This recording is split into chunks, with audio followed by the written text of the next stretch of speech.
Do you have any sort of timetable now with the national team guys?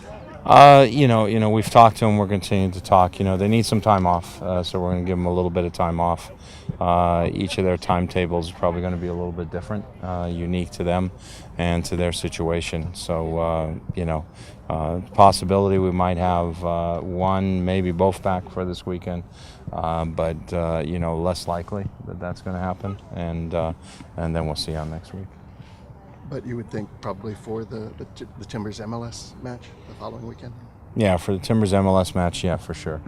For sure, both will be back for that, and we're just working out the time as to when to give them a break. Because it's, like I said before, it's a physically demanding tournament, but it's also a mentally very demanding situation, and you need a break. And I think when people push people back too early, it's not good. I mean, San Jose last night brought Bernardes off the bench, but they got eliminated from group play like over a week ago. So he's had some time off, and I think that's the best way to deal with it. Do you think this World Cup, now that the U.S. is out of it, does it say anything about the United States' progress or lack of it in the world game?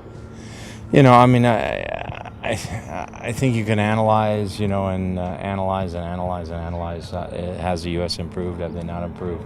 They got to round 16 last time, round of 16 this time. I think the main thing for me is just that, more people tuned in to watch than ever before, and I thought that was a big thing. The second thing is that when people saw our team play, they saw with what kind of dedication and determination and heart our team plays with, and I think that's a real positive. I think it also showed that every time we were down in a game, we were able to then, it's almost like we gained some confidence that, okay, we can go forward a little bit more now, and we played a little bit better at times. So now it's up to the staff to decide, why did that not happen sooner? How do we implement that, and how do we continue to gain confidence? But I think it's a huge plus for American soccer what the U.S. team did this time by getting into the round of 16, coming out of the group of death, but mainly because of the amount of people that watched it and that could see the character and the grit and the determination of our players. And what's it mean for soccer going ahead with all those people watching it? And there was a few MLS players obviously playing in the World Cup, but now they're coming back. Do you think that MLS can capitalize on this and get bigger audiences and get the TV ratings up and even more fans? Yeah, we'd like to. I mean, obviously the best thing that U.S. soccer fans can do, or people that have now grown an interest in the sport, is to support your MLS teams, and to watch it. And the games are good, the games are exciting, you come to our game against Portland, let's pack that stadium. We're getting close, but we need to pack it. And it's an atmosphere that's unique and special and entertaining as well. And they can see these guys, up close and personal on a day-to-day basis. And, so like I said before, if we can get 10 or 15% of those people that tuned in for the first time to stay with us, or that, have tuned in before but weren't regular to become regular viewers, that's a huge plus for our sport. ESPN released a list this morning ranking the players on the U.S. men's national team. Tim Howard obviously first, and then they put Clint and DeAndre at 6th and 7th out of the 23 players. Do you think that's a fair assessment? A ranking of what, performance or popularity? Yes, sorry, performance. Hair. Yes, hair. Yeah, I mean, the performance is, I'll give you an example. We have a ranking system after players where all the coaches and all of us rate the players after each game. It's different.